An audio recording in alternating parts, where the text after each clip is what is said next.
Many of us this morning are curious as to how the procurement profession can impact livestock farming, two areas we probably wouldn't have thought of being associated with previously.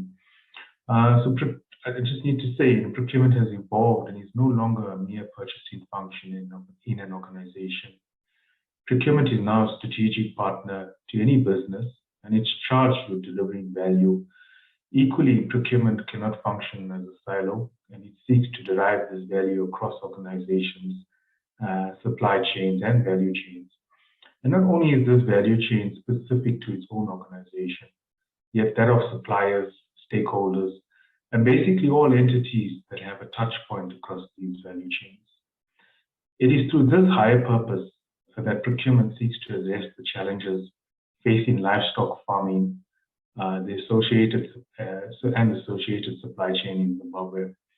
By viewing the supply chain from the other side of the lens, procurement is able to inform the heart of the operation, and that's really the farmers at the coalface and how to go about procuring equipment, consumables, and services required for the operation.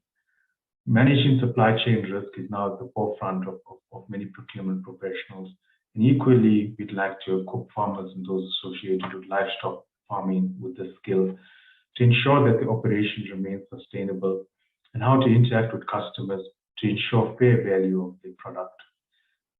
By leveraging opportunities, value creation, and reciprocal relationships, not only will the livestock supply chain become more efficient and optimized, it will become increasingly profitable to enable ongoing sustainable growth of this primary sector.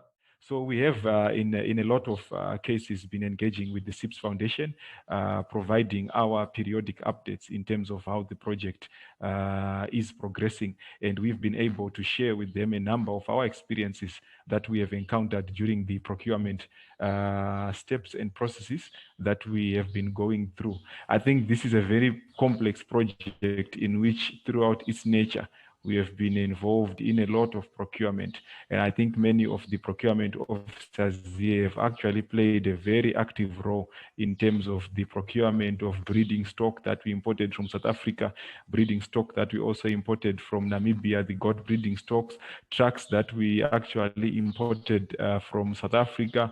We also imported artificial insemination equipment and even some farrowing crates all the way from Netherlands, but coming through South Africa.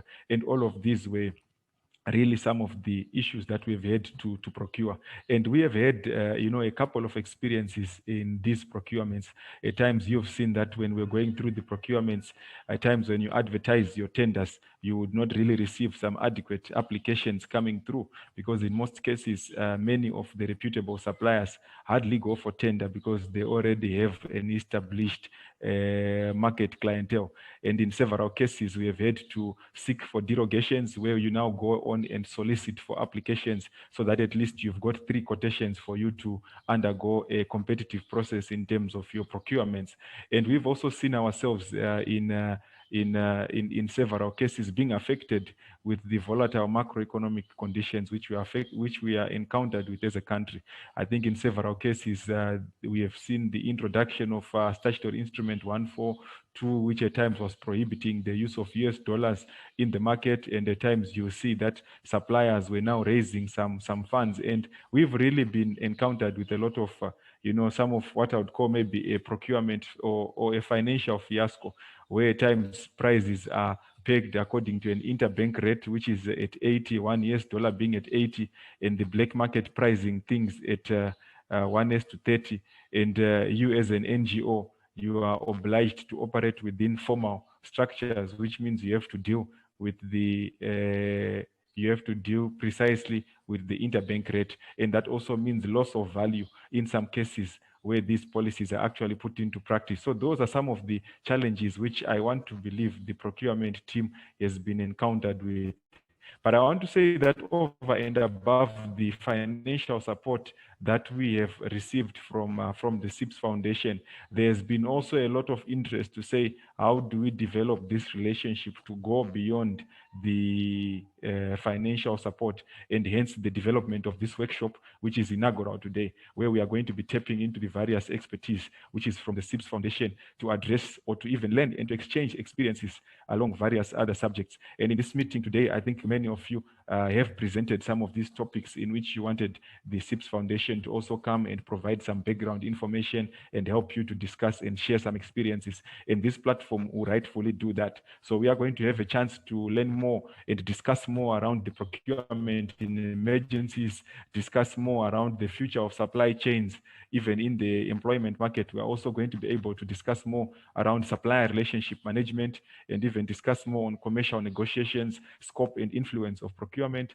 and even talk more about the international experiences as well. So I think this becomes one of the first platforms really where we have organized this together with the CIPS Foundation. And we are actually hoping that this platform will give birth to many other platforms where our procurement teams will continue to interact with the highest level of CIPS Foundation and gather as much experience and exchange as possible.